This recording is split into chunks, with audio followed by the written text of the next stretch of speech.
So my term project's on the Inuit people and the Eskimo language, as well as their culture and how it's progressed over the last, well, centuries and even millennium. Uh, the origin can be traced back to about 3000 BC, whenever we had I believe they're called Paleo-Siberians. They crossed over the Bering land bridge before it, separated and became Bering Straits. And they settled along the coast of Alaska. And over the next thousands of years, their population grew and they became accustomed to it by eating high-fat diets and just learning how to hunt and live off of the ice. The first contact with Europeans was from the Vikings of Eric the Red, as early as 984 AD, and he had landed in Greenland whenever he was heading for Iceland and found some Inuit settlers there. In 1741, there was a Russian explorer, Vitus Bering, for whom the Bering Strait is named, and he had found and met the Inuit people along the coast of Alaska.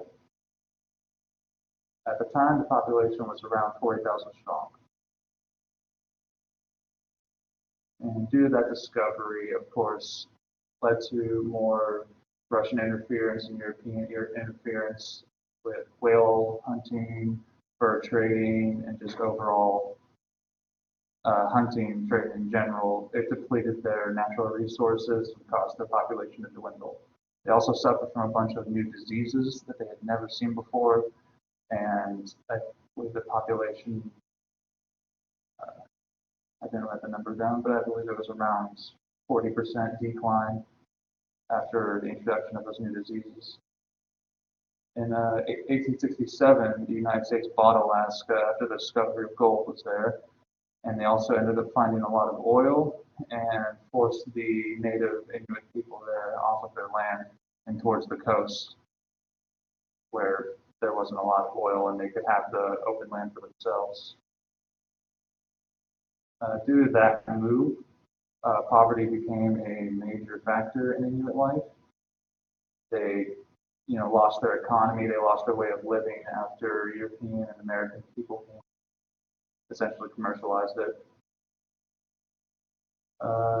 After they, succumbed to poverty, they had to start relying on the federal government for aid and money and supplies just to survive.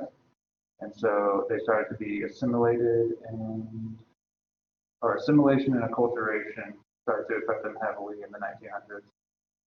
It was mainly in the form of new schools that were being put in, because the schools were being federally funded, and Inuit children would be sent off from their tribes and their villages to these institutions where they would go for about 4 years and they would learn all about the English language and Western culture and almost dismiss their entire tradition and heritage. They were never taught about that. They just wanted to make them more like the white man, essentially.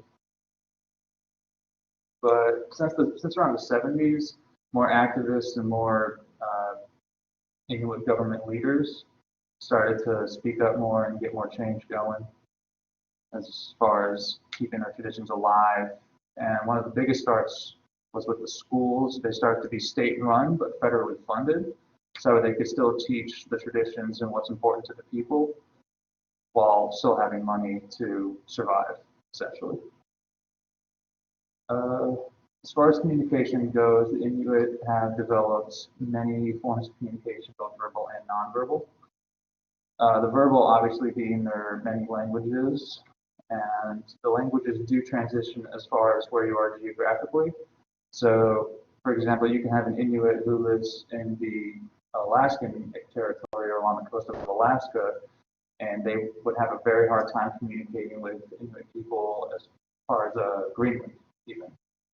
I believe it's around the same distance between New York and London. So it's a lot of land and ice to cover, and languages can get mixed up. I think there's around 8 to 12 different dialects and languages spoken amongst northern Canada.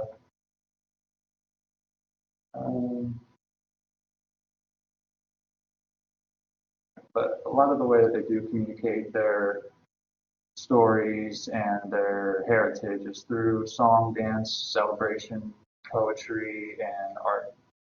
through song and dance, they tend to do, or they tend to have more nature and animalistic behaviors and movements. Like some people will have many rings on their arms and they'll flap it to look like a bird's wing or the wings of a bird. And some will demonstrate more hunts that they've gone on. But it's very essential for them to have that level of representation in their entertainment.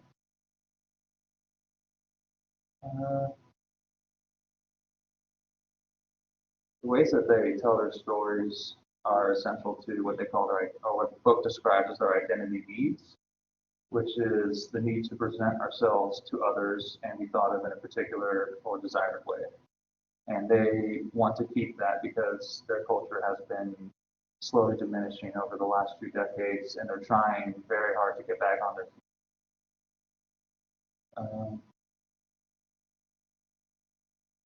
And even though it's, like I said, starting to recover, most state-run schools are still trying to push English and more Western cultures in even now. But like I said, it's a constant battle between the Inuit government and the Inuit people and the actual federal and state governments that want to push that culture onto them. And short little topic switch, a lot of the way that they can tell their stories is through crafts, non-verbally.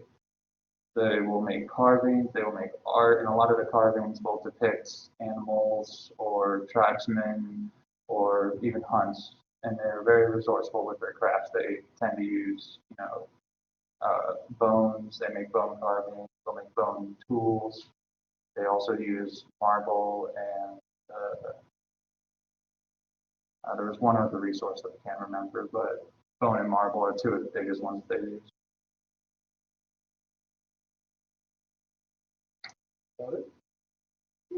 Questions? I'm curious, why this group? In all honesty, I was desperate to find a group, and so I just looked up weird cultures on Google, and I found theirs. So I just kind of dove in for it. Isn't it interesting that it is just a little north of us? Yeah, just a little ways north.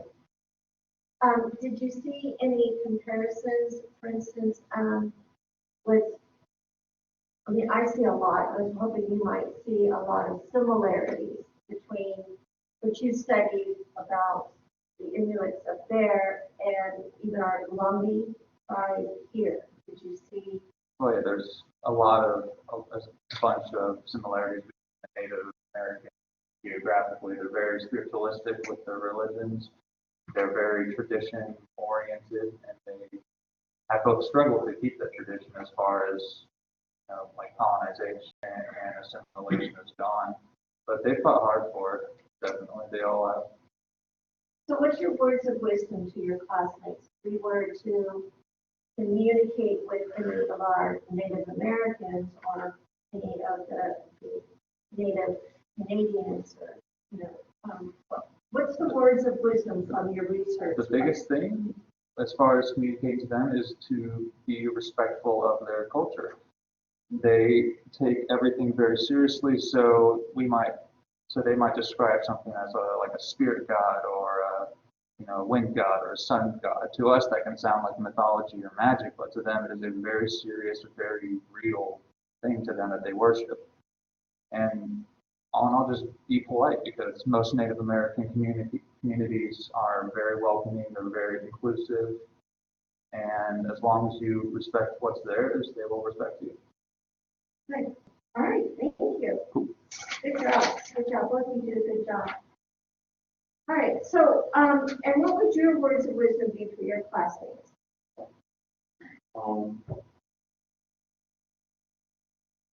Like when talking to. Yeah, if we were to encounter somebody who subscribes to the machismo way of behaving, should we stand up to them? Should we bring it to their attention? Should we stand your ground definitely before what you want? Just because their belief is, their belief is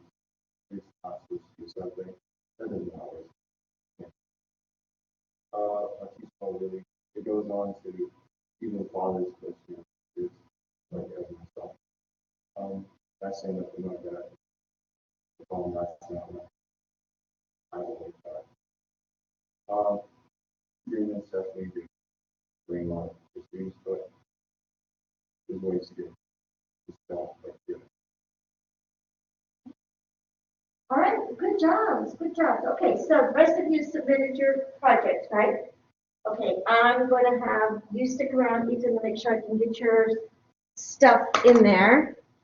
And Pedro, so the rest of you are free to